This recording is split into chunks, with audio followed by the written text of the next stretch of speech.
ಗಣಪತಯೇ ನಮಃ. ನಮಃ ಸೂರ್ಯಾಯ ಚಂದ್ರಾಯ ಮಂಗಳಾಯ ಬುಧಾಯ ಚ ಗುರುಶುಕ್ರಶನಿಭ್ಯಶ್ಚ ರಾಹವೇ ಕೇತವೇ ನಮಃ. ಓಂ ನಮಃ ಶಿವಾಯ. ಓಂ ನಮೋ ಭಗವತೆ ವಾಸುದೇವಾಯ ನಮಃ. ಓಂ ಶ್ರೀಮಾತ್ರೇ ನಮಃ. ಓಂ. ಸಮಸ್ತ ಈ ಸಂಜೆ ವಾಹಿನಿ ವೀಕ್ಷಕರಿಗೆ ನಾನು ನಿಮ್ಮ ಆಚಾರ್ಯ ಬಾಲಸುಬ್ರಹ್ಮಣ್ಯಂ ಮಾಡುವ ಅನಂತ ನಮಸ್ಕಾರಗಳು. ವಾರ ಭವಿಷ್ಯ ನೋಡಿ, ವಾರ ಭವಿಷ್ಯ ಅಂದಿದ ತಕ್ಷಣ ಎಲ್ಲರಿಗೂ ಒಂದು ಕುತೂಹಲ ಇದ್ದೇ ಇರ್ತದೆ. ಈ ವಾರ ಯಾವುದೋ ಒಂದು ಪ್ರೋಗ್ರಾಮ್ ಇಟ್ಕೊಂಡಿದ್ದೀನಿ, ಅದು ಸಕ್ಸಸ್ ಆಗುತ್ತೋ ಅಥವಾ ಸಕ್ಸಸ್ ಆಗಲ್ವೋ, ಅಥವಾ ಯಾವುದೋ ಒಂದು ದೂರ ಪ್ರಯಾಣ, ಲಘು ದೂರ ಪ್ರಯಾಣ ಅಂತ ಹೇಳ್ತೀವಲ್ಲ, ಆ ರೀತಿಯಾದಂಥ ಪ್ರಯಾಣದ ಬಗ್ಗೆ ಚಿಂತನೆ ಮಾಡ್ತಾ ಇರ್ತೀರ. ಅದೇ ರೀತಿ ಯಾವುದೋ ಒಂದು ಸ್ಪೆಷಲ್ ಆಗಿರುವಂತಹ ಎಕ್ಸಾಮ್ ಕಟ್ಕೊಂಡಿದ್ದೀನಿ, ಈ ವಾರ ಅದ್ರದ್ದು ಏನಾಗ್ಬೋದು ರಿಸಲ್ಟ್. ಈ ರೀತಿಯಾದಂತಹ ವಿಭಿನ್ನವಾದಂತಹ ಚಿಂತನೆಗಳು ಜನರಲ್ಲಿ, ಎಲ್ಲ ರಾಶಿಯವರಲ್ಲಿ ನಡೀತಾ ಇರ್ತದೆ.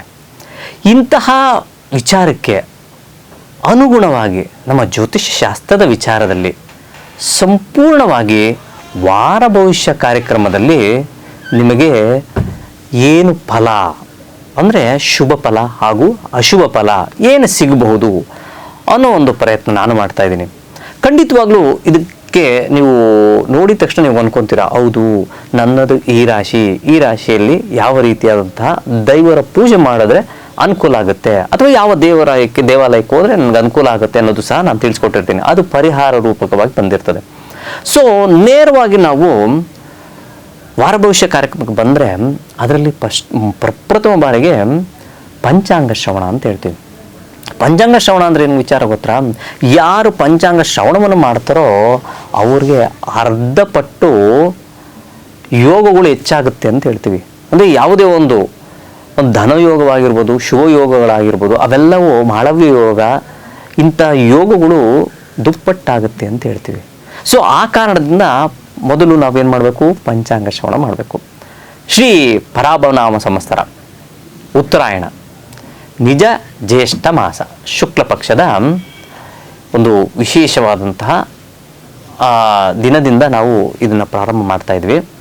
ಎಲ್ಲರಿಗೂ ಕೇಳುವಂತಹವ್ರಿಗೆ ಪರಮಾತ್ಮನು ಎಲ್ಲ ರೀತಿಯಾದಂತಹ ಆಯುಷ್ಯು ಆರೋಗ್ಯವನ್ನು ಕೊಡಲಿ, ನೆಮ್ಮದಿಯನ್ನು ಕೊಡಲಿ ಅಂತ ನಾನು ಪ್ರಾರ್ಥನೆ ಮಾಡ್ಕೊತೀನಿ.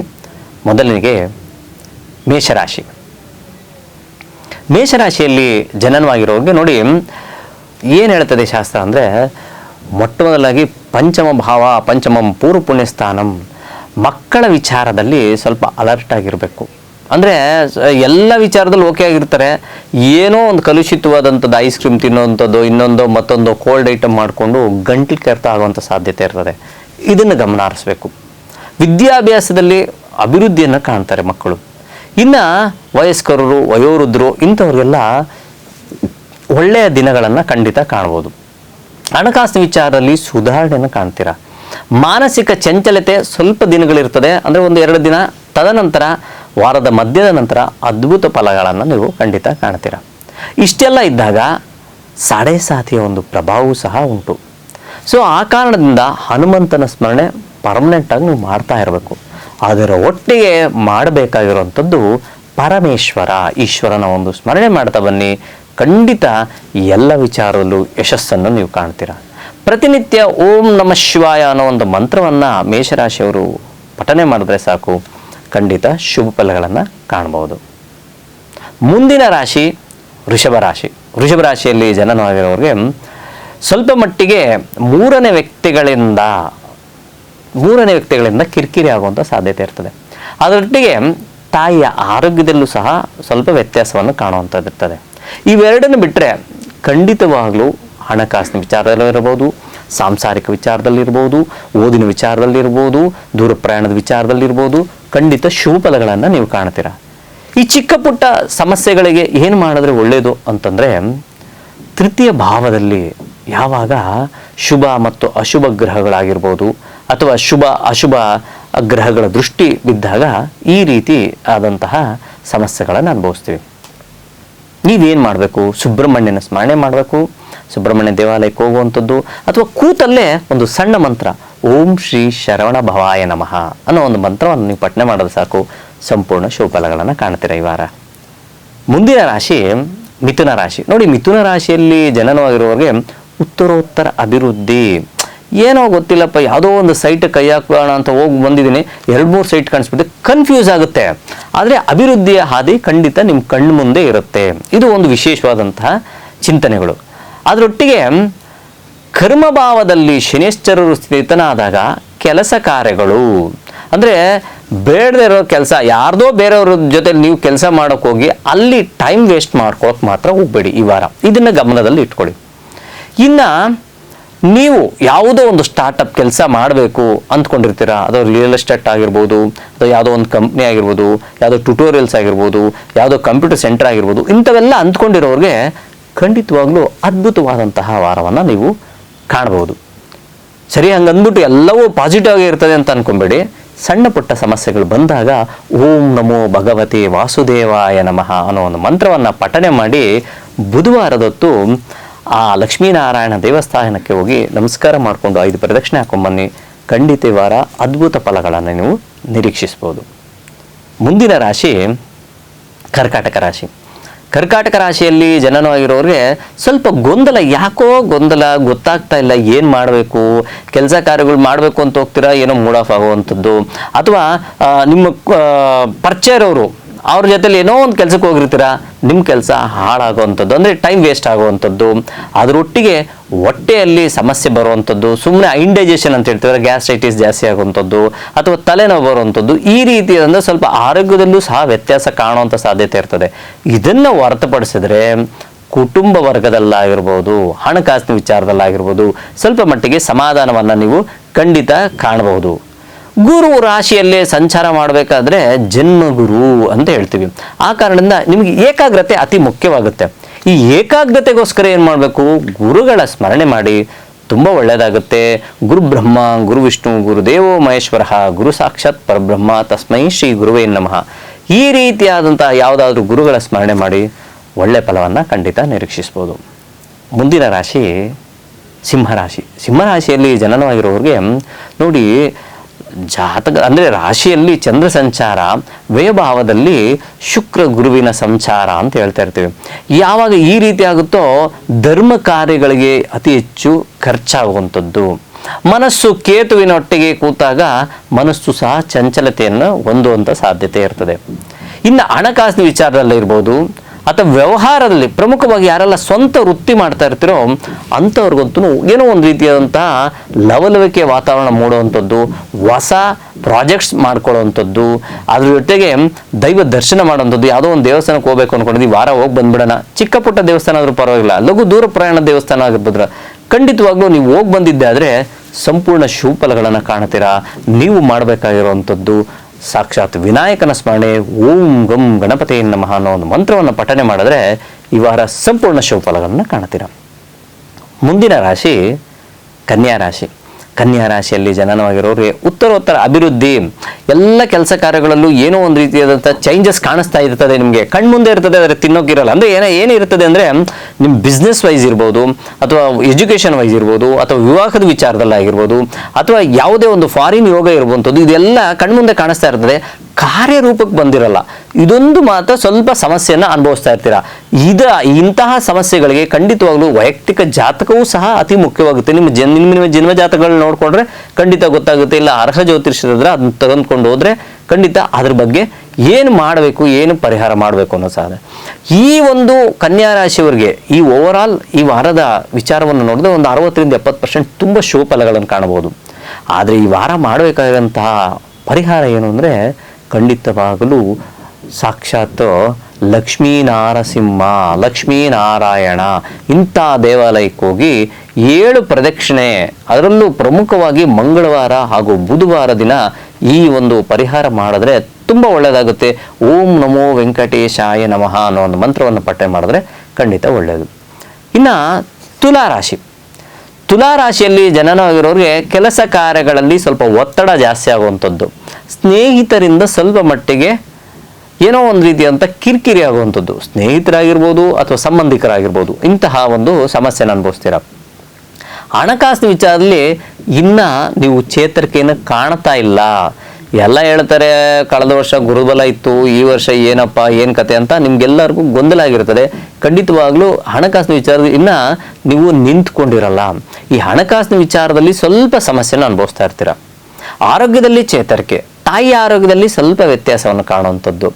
ಇನ್ನು ವೃತ್ತಿ ಪ್ರವೃತ್ತಿಯಲ್ಲಿ ಸ್ವಲ್ಪ ಮಟ್ಟಿಗೆ ಬೆಳಕಿನ ಹಾದಿ ಕಾಣುವಂಥದ್ದು. ಈ ರೀತಿ ಈ ವಾರ ಒಂದು ರೀತಿಯಾದಂಥ ಮಿಶ್ರದಾಯಕವಾದಂತಹ ಫಲವನ್ನು ಕಾಣ್ತೀರ. ಸರಿ, ಪರಿಹಾರ ಏನಾದರೂ ಇದೆಯಾ ಅಂದರೆ ದುರ್ಗಾ ಪರಮೇಶ್ವರಿಯ ಒಂದು ಸ್ಮರಣೆ ಮಾಡುವಂಥದ್ದು. ಓಂ ಹ್ರೀಂ ಧೂಮ್ ದುರ್ಗೆ ನಮಃ ಅನ್ನೋ ಒಂದು ಮಂತ್ರವನ್ನು, ಬೀಜಾಕ್ಷರ ಮಂತ್ರವನ್ನು ಪಠನೆ ಮಾಡಿದ್ರೆ ತುಂಬ ಒಳ್ಳೆಯದಾಗುತ್ತೆ. ಮುಂದಿನ ರಾಶಿ ವೃಷಭ ರಾಶಿ. ವೃಷಭ ರಾಶಿಯಲ್ಲಿ ಜನನವಾಗಿರೋರಿಗೆ ಉತ್ತರೋತ್ತರ ಅಭಿವೃದ್ಧಿ. ನಿಮಗೆ ಗೊತ್ತಿಲ್ಲದೇ ಯಾವುದೋ ಒಂದು ದೇವರ ಆಟ ಬಲ್ಲವರಾರು ಅನ್ನೋ ರೀತಿಯಲ್ಲಿ ಕೆಲಸ ನಡೀತಾ ಇರ್ತದೆ. ಪ್ರಮುಖವಾಗಿ ಈ ರಿಯಲ್ ಎಸ್ಟೇಟಲ್ಲಿ ಸ್ವಲ್ಪ ಕೆಳಗೆ ಬಿದ್ದಿರೋರಿಗೆ ಈ ವಾರ ಸ್ವಲ್ಪ ಚೇತರಿಕೆಯನ್ನು ಕಾಣುವಂತಹ ವಾರವಾಗಿರ್ತದೆ. ಅದರೊಟ್ಟಿಗೆ ಯಾರೆಲ್ಲ ಸರ್ಕಾರಿ ವೃತ್ತಿಯಲ್ಲಿರ್ತಾರೋ ಅವ್ರಿಗೂ ಸಹ ತುಂಬ ಅದ್ಭುತ ಫಲಗಳನ್ನು ಕಾಣುವಂಥದ್ದು. ಸಪ್ತಮ ಭಾವದಿಂದ ರಾಶ್ಯಾಧಿಪತಿ ದೃಷ್ಟಿ ಇರೋದ್ರಿಂದ ಏನೋ ಒಂದು ರೀತಿಯಂಥ ಲವಲವಿಕೆ ಜೀವನವನ್ನು ಸಹ ನೀವು ಕಾಣ್ತೀರ. ಮಕ್ಕಳ ಓದಿನ ವಿಚಾರದಲ್ಲಿ ಸ್ವಲ್ಪ ಗೊಂದಲ ಆಗುವಂಥದ್ದು, ಅಂದರೆ ಸ್ವಲ್ಪ ಅವರು ಮಕ್ಕಳು ಸೋಂಬೇರಿತನ ಮಾಡ್ತಾರೆ. ಖಂಡಿತವಾಗ್ಲೂ ಅವ್ರಿಗೆ ಚಾಕುಚಕ್ಯತೆಯಿಂದ ಯಾವ ರೀತಿ ಬೆಳಗಿನಿಂದ ಸಂಜೆವರೆಗೂ ಅವರನ್ನು ಒಂದು ಹತೋಟಿಯಲ್ಲಿ ಇಡಬೇಕು, ಖಂಡಿತವಾಗ್ಲೂ ಇಟ್ಟಿದ್ದೇ ಆದರೆ ಅವರೂ ಸಹ ಅಭಿವೃದ್ಧಿ ಹಾದಿ ಕಾಣುವಂಥ ಸಾಧ್ಯತೆ ಇರ್ತದೆ. ಇನ್ನು ಹಣಕಾಸಿನ ವಿಚಾರದಲ್ಲಿ ಏನೋ ಒಂದು ರೀತಿಯಾದಂತಹ ಬೆಳಕನ್ನು ಕಾಣುವಂಥದ್ದು ಈ ವಾರ ನಿಮ್ಮದಾಗಿರ್ತದೆ. ಪತಿ ಪತ್ನಿಯಲ್ಲಿ ಪ್ರಮುಖವಾಗಿ ಸ್ವಲ್ಪ ಸಣ್ಣ ಪುಟ್ಟ ಸಮಸ್ಯೆಗಳು ಅಥವಾ ಏನೋ ಸಣ್ಣ ಪುಟ್ಟ ಕಿರಿಕಿಗಳನ್ನು ಕಾಣುವಂಥದ್ದಿದೆ. ಆ ಕಾರಣದಿಂದ ಪಾರ್ವತಿ ಪರಮೇಶ್ವರರ ಒಂದು ಸ್ಮರಣೆ ಮಾಡಿ ತುಂಬ ಒಳ್ಳೆಯದಾಗುತ್ತೆ. ಪಾರ್ವತಿ ಪರಮೇಶ್ವರರು ನಿಮಗೆ ಎಲ್ಲ ವಿಚಾರದಲ್ಲೂ ಅಭಿವೃದ್ಧಿಯನ್ನು ಕಾಣಿಸ್ಕೊಡ್ತಾರೆ. ಅದೇ ರೀತಿ ನೀವು ಪರಿಹಾರವಾಗಿ ಮಂತ್ರ ಪಠನೆ ಮಾಡಬೇಕು ಅಂದರೆ ಓಂ ನಮೋ ಸೂರ್ಯನಾರಾಯಣಾಯ ನಮಃ ಅನ್ನೋ ಒಂದು ಮಂತ್ರವನ್ನು ನೀವು ಪಠನೆ ಮಾಡಿದ್ರೆ ತುಂಬ ಒಳ್ಳೆಯದು. ಮುಂದಿನ ರಾಶಿ ಧನುಸ್ಸು ರಾಶಿ. ಧನುರ್ರಾಶಿಯಲ್ಲಿ ಜನನವಾಗಿರೋರಿಗೆ ಏನಪ್ಪ ಒಂದು ಇವತ್ತಿದ್ದಂಗೆ ನಾಳೆ ಇರಲ್ಲ. ಎಲ್ಲರೂ ಹೇಳ್ತಾರೆ ಅಷ್ಟಮಭಾವದಲ್ಲಿ ಗುರು ಸಂಚಾರ ಮಾಡ್ತಾ ಇದ್ದಾನೆ, ಗುರುಬಲ ಇರಲ್ಲ ಅಂತ ಅಂದ್ಕೊಂಡಿರ್ತೀರ. ಖಂಡಿತವಾಗ್ಲೂ ಚಿಂತೆ ಮಾಡುವಂಥದ್ದಿಲ್ಲ. ಧನುಸು ರಾಶಿಯವ್ರಿಗೆ ಏನು ಗೊತ್ತಾ, ನೇರವಾಗಿ ಸ್ವಲ್ಪ ಮಾತುಗಳಿರ್ತವೆ. ಆ ಮಾತುಗಳಿಂದ ನಿಷ್ಠೂರ ಆಗುವಂಥ ಸಾಧ್ಯತೆ ಇರ್ತದೆ. ಅದು ಒಂದು ಹೊರತುಪಡಿಸಿದ್ರೆ ಖಂಡಿತವಾಗ್ಲೂ ಈ ವಾರ ಶುಭ ಫಲಗಳನ್ನು ಖಂಡಿತ ನೀವು ಕಾಣ್ಬೋದು. ಯಾಕೆಂದರೆ ಭಾಗ್ಯಭಾವದಲ್ಲಿ ಚಂದ್ರ ಸಂಚಾರ ಮಾಡ್ತಾ ಇದ್ದಾನೆ, ಭಾಗ್ಯೋದಯವಾಗಬೇಕು. ತಾಯಿಯ ಆರೋಗ್ಯದಲ್ಲಿ ಚೇತರಿಕೆ, ತಂದೆಯ ಮಾತಿನಲ್ಲಿ ಒಂದು ವಿಶೇಷತೆಯನ್ನು ಕಾಣುವಂಥದ್ದು, ಸಾಮರಸ್ಯತೆ ಜೀವನವನ್ನು ಕಾಣುವಂಥದ್ದು, ಲವಲವಿಕೆಯಿಂದ ಇರುವಂಥದ್ದು, ಈ ರೀತಿ ಎಲ್ಲ ಪ್ಲಾನ್ಸ್ ಆಗ್ತಾ ಇರ್ತೀರ. ಖಂಡಿತ ಒಳ್ಳೆಯದಾಗುತ್ತೆ. ಯಾರೇ ಏನೇನು ನಿಷ್ಠೂರ ಮಾಡಿದ್ರು ಖಂಡಿತ ಅದನ್ನು ಈ ಕಿವಿಲ್ ಕೇಳಿ ಈ ಕಿವಿಲ್ ಬಿಟ್ಬಿಡಿ, ಒಳ್ಳೆಯದಾಗ್ತಾ ಇರ್ತದೆ. ನೀವು ಸಾಕ್ಷಾತ್ ಸರಸ್ವತೀ ದೇವಿಯ ಒಂದು ಸ್ಮರಣೆ ಮಾಡಿ, ತುಂಬ ಒಳ್ಳೆಯದೇ. ಓಂ ಹ್ರೀಂ ಹೈಂ ಹ್ರೀಂ ಸರಸ್ವತ್ಯೈ ನಮಃ ಈ ಅದ್ಭುತವಾದಂತಹ ಮಂತ್ರವನ್ನು ನೀವು ಪಠನೆ ಮಾಡಿ ಖಂಡಿತ ಎಲ್ಲ ವಿಚಾರದಲ್ಲೂ ಶುಭ ಫಲಗಳನ್ನು ಕಾಣ್ತೀರ. ಮುಂದಿನ ರಾಶಿ ಮಕರ ರಾಶಿ. ಮಕರ ರಾಶಿಯಲ್ಲಿ ಜನನವಾಗಿರೋರಿಗೆ ಸಪ್ತಮ ಭಾವದಲ್ಲಿ ಗುರುವಿನ ಸಂಚಾರ, ಸಪ್ತಮ ಸ್ಥಾನ ಅಂದಹ ನಾವು ವ್ಯವಹಾರದಲ್ಲಿ ಅದ್ಭುತ ಫಲವನ್ನು ಕಾಣ್ತೀರ. ಯಾರೆಲ್ಲ ಬಿಸ್ನೆಸ್ ಮಾಡ್ತಾ ಇರ್ತಾರೋ, ಪ್ರಮುಖವಾಗಿ ಅಂದರೆ ಸ್ವಂತ ವೃತ್ತಿ ಅಂತ ಮಾಡ್ತಾ ಇರ್ತೀರಲ್ಲ, ಅಂಥವ್ರಿಗೆ ಅದ್ಭುತ ಫಲವನ್ನು ಕಾಣುವಂಥದ್ದು, ಅಂಥವ್ರು ಅಭಿವೃದ್ಧಿಯ ಹಾದಿ ನೋಡುವಂಥದ್ದು, ಹಣಕಾಸಿನ ವಿಚಾರದಲ್ಲಿ ಸುಧಾರಣೆ ಕಾಣುವಂಥದ್ದು, ಆರೋಗ್ಯದಲ್ಲಿ ಚೇತರಿಕೆ ಕಾಣುವಂಥದ್ದು, ಮೂರನೇ ವ್ಯಕ್ತಿಗಳಿಂದ ನಿಮಗೆ ಲಾಭ ಸಿಗುವಂತಹ ವಾರ ನೋಡಿ. ಇದೊಂದು ವಿಶೇಷವಾದಂಥದ್ದು. ಯಾರು ಗೊತ್ತಿಲ್ಲ, ಮೂರನೇ ವ್ಯಕ್ತಿಗಳಿಂದ ಯಾವಾಗಲೂ ಸಮಸ್ಯೆ ಅನುಭವಿಸ್ತಾ ಇರ್ತೀರಾ. ಆದರೆ ಈ ವಾರ ಮೂರನೇ ವ್ಯಕ್ತಿಗಳು ಯಾರೋ ಬಂದು ನಿಮ್ಗೊಂದು ಪ್ರಾಜೆಕ್ಟ್ ಕೊಡುವಂಥದ್ದು, ಯಾರೋ ಬಂದು ಒಂದು ರಿಯಲ್ ಎಸ್ಟೇಟ್ ಹೆಲ್ಪ್ ಮಾಡುವಂಥದ್ದು, ಅದು ಯಾರೋ ಬಂದು ನಿಮಗೆ ಒಂದು ಎಕ್ಸಾಮ್ ಬರೆಯುವಂಥ ಮಕ್ಕಳಿಗಾಗಲಿ ಸಪೋರ್ಟ್ ಮಾಡುವಂಥದ್ದು, ಈ ರೀತಿಯಾಗಿ ನಿಮ್ಮ ಜೀವನದಲ್ಲಿ ಈ ವಾರ ಸ್ವಲ್ಪ ಚೇಂಜಸ್ ಕಾಣುವಂಥ ಸಾಧ್ಯತೆ ಇರ್ತದೆ. ನೀವು ಮಾಡಬೇಕಾಗಿರುವಂಥದ್ದು ಕಾಲಭೈರವನ ಸ್ಮರಣೆ. ಓಂ ಶ್ರೀ ಕಾಲಭೈರವೇಶ್ವರಾಯ ನಮಃ ಅನ್ನೋ ಒಂದು ಮಂತ್ರವನ್ನು ಪಠನೆ ಮಾಡಿದ್ರೆ ತುಂಬ ಒಳ್ಳೆಯದಾಗುತ್ತೆ. ಮುಂದಿನ ರಾಶಿ ಕುಂಭರಾಶಿ. ಕುಂಭರಾಶಿಯಲ್ಲಿ ಜನನವಾಗಿರೋರಿಗೆ ನೋಡಿ, ಷಷ್ಠ ಭಾವ ಅಂದಿದ ತಕ್ಷಣ ತ್ರಿಕಾ ಸ್ಥಾನಗಳು ಅಂತ ಹೇಳ್ತೀವಿ. ಅಂದರೆ 3 ಕಷ್ಟ ಸ್ಥಾನಗಳಲ್ಲಿ ಷಷ್ಠ ಭಾವ. ರೋಗ ರಿಪು ರುಜುನ ಸ್ಥಾನ ಅಂತ ಹೇಳ್ತೀವಿ. ಈ ಸ್ಥಾನದಲ್ಲಿ ಗುರುವಿನ ಸಂಚಾರ ಮಾಡೋದಾಗ ಸ್ವಲ್ಪ ಆರೋಗ್ಯದಲ್ಲಿ, ಅದು ಪ್ರಮುಖವಾಗಿ ರಕ್ತದಲ್ಲಿ ಸ್ವಲ್ಪ ವ್ಯತ್ಯಾಸವನ್ನು ಕಾಣುವಂಥದ್ದು, ಅಂದರೆ ಇನ್ಫೆಕ್ಷನ್ಸ್ ಕಾಣುವಂಥ ಸಾಧ್ಯತೆ ಇರ್ತದೆ. ಇದನ್ನು ಹೊರತುಪಡಿಸಿದ್ರೆ ಹಣಕಾಸಿನ ವಿಚಾರದಲ್ಲಿ ಸ್ವಲ್ಪ ಸುಧಾರಣೆ. ಯಾರಿಗೂ ಸಾಲ ಕೊಡೋಕೆ ಹೋಗಬೇಡಿ, ಯಾವುದು ಶ್ಯೂರಿಟಿ ಹಾಕೋಕೆ ಹೋಗಬೇಡಿ, ಯಾರಿಗೂ ಚೆಕ್ ವ್ಯವಹಾರಗಳು ಮಾಡೋಕೆ ಹೋಗಬೇಡಿ. ಇದೆಲ್ಲ ಸ್ವಲ್ಪ ಹುಷಾರಾಗಿರ್ಬೇಕು. ಯಾಕಂದರೆ ಈ ವಾರ ಸ್ವಲ್ಪ ಅಷ್ಟು ಸುಮಾರಾಗಿರೋದ್ರಿಂದ ಇದು ನನ್ನ ವಿಚಾರ ನಿಮಗೆ ತಿಳಿಸ್ಕೊಡ್ತಾ ಇದ್ದೀನಿ. ಸರಿ ಗುರುಗಳೇ, ಯಾವಾಗಲೂ ನೆಗೆಟಿವ್ನ? ಇಲ್ಲ, ಖಂಡಿತ ಇಲ್ಲ. ಮಧ್ಯಾರ್ಧದ ನಂತರ, ವಾರದ ಮಧ್ಯದ ನಂತರ ಖಂಡಿತ ಬೆಳಕಿನ ಹಾದಿ. ಅಂದರೆ ಸರಿ ಬುಧವಾರ ಗುರುವಾರದ ನಂತರ ಏನೋ ಒಂದು ರೀತಿಯ ಚೇತರಿಕೆ ಕಾಣುವಂಥದ್ದು, ಎಲ್ಲ ವಿಚಾರದಲ್ಲೂ ಶುಭಫಲಗಳನ್ನು ಖಂಡಿತ ಕಾಣ್ಬೋದು. ಸರಿ, ಅಷ್ಟರಲ್ಲಿ ಏನು ಪರಿಹಾರ ಮಾಡ್ಬೋದು ಅಂದರೆ ಹನುಮಂತನ ಸ್ಮರಣೆ. ಓಂ ಶ್ರೀ ಹನುಮತೇ ನಮಃ ಅನ್ನೋ ಒಂದು ಮಂತ್ರವನ್ನು ಪಠನೆ ಮಾಡ್ಕೊಂಬನ್ನಿ, ತುಂಬ ಒಳ್ಳೆಯದಾಗುತ್ತೆ.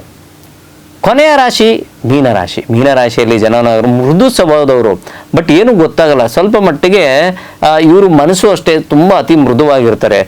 ಆ ಕಾರಣದಿಂದ ಇವ್ರನ್ನ ಬೇಗ ಮೋಸ ಮಾಡುವಂಥ ಸಾಧ್ಯತೆ ಸಹ ಇರ್ತದೆ. ಆ ಕಾರಣದಿಂದ ಮೋಸ ಹೋಗ್ಬೇಡಿ ಅಂತ ಫಸ್ಟ್ ಒಂದು ವಿಚಾರವನ್ನು ತಿಳಿಸ್ಕೊಡ್ತೀನಿ. ಈ ವಾರ ಏನು ವಿಶೇಷತೆ ಅಂದರೆ, ನಿಮಗೇನೋ ಒಂದು ರೀತಿಯಂಥ ಕೆಲಸದಲ್ಲಿ, ಪ್ರಮುಖವಾಗಿ ಕೆಲಸದಲ್ಲಿ ಬಡ್ತಿ ಪಡೆಯುವಂಥದ್ದು, ಪ್ರಮೋಷನ್ ಸಿಗುವಂಥದ್ದಾಗಿರ್ಬೋದು, ಅಥವಾ ಸಂಬಳ ಜಾಸ್ತಿ ಮಾಡುವಂಥದ್ದು, ಅಥವಾ ಟ್ರಾನ್ಸ್ಫರ್ ಆಗುವಂಥದ್ದು, ಅಥವಾ ನೀವು ಯಾವುದೋ ಒಂದು ಅಪ್ಲಿಕೇಶನ್ ಹಾಕಿದ್ದೀನಿ, ಆ ಕೆಲಸ ಸಿಗುತ್ತೋ ಸಿಗಲ್ವೋ ಅಂದ್ಕೊಂಡಿರ್ತೀರ, ಖಂಡಿತ ಆ ಕೆಲಸ ಸಿಗುವಂಥದ್ದು. ಈ ರೀತಿ ಹೊಸ ಉರುಪು, ಹೊಸ ಚೇಂಜಸ್ ಕಾಣುವಂಥದ್ದು. ಸಾಡೆ ಸಾತಿ ಇದ್ರೂ ಚಿಂತೆ ಮಾಡೋಕೆ ಹೋಗ್ಬಿಡಿ. ಪಂಚಮ ಭಾವದಲ್ಲಿ ಗುರುವಿನ ಸಂಚಾರ, ಪಂಚಮಂ ಪೂರ್ವ ಪುಣ್ಯ ಸ್ಥಾನಂ ಅಂತ ಹೇಳ್ತೀವಿ. ಆ ಸಂಚಾರ ಮಾಡಬೇಕಾದ್ರೆ ಗುರು ರಾಶ್ಯಾಧಿಪತಿ ಆಗಿದ್ದು ನಿಮಗೆಲ್ಲ ವಿಚಾರದಲ್ಲೂ ಅನುಕೂಲ ಮಾಡಿಕೊಡ್ತಾರೆ. ಮಾಡಬೇಕಾಗಿರುವಂಥ ಪರಿಹಾರ ಅಂದರೆ ಗುರುಗಳ ಸ್ಮರಣೆ ಜೊತೆಗೆ ಹನುಮಂತನ ಸ್ಮರಣೆ ಮಾಡಿ, ಖಂಡಿತ ಒಳ್ಳೆಯದಾಗುತ್ತೆ. ಓಂ ಶ್ರೀ ಹನುಮತೇ ನಮಃ ಅನ್ನೋ ಒಂದು ಮಂತ್ರವನ್ನು ನೀವು ಸಹ ಪಠನೆ ಮಾಡಿ, ಖಂಡಿತ ಈ ವಾರ ಶುಭ ಫಲಗಳನ್ನು ಕಾಣ್ತೀರಾ ಅಂತ ಹೇಳ್ತಾ ಈ ವಾರದ ಕಾರ್ಯಕ್ರಮವನ್ನು, ಈ ವಾರ ಎಲ್ಲರಿಗೂ ಆ ಪರಮಾತ್ಮ ಆಯುಷ್, ಆರೋಗ್ಯ, ಸಂಪತ್ತು, ಸಂತೋಷ, ನೆಮ್ಮದಿ ಕೊಡಲಿ ಅಂತ ಹೇಳ್ತಾ ಈ ವಾರದ ಕಾರ್ಯಕ್ರಮ ಮುಗಿಸ್ತಾ ಇದ್ದೀನಿ. ಎಲ್ಲರಿಗೂ ಒಳ್ಳೆಯದಾಗಲಿ. ಎಲ್ಲರಿಗೂ ನಮಸ್ಕಾರ.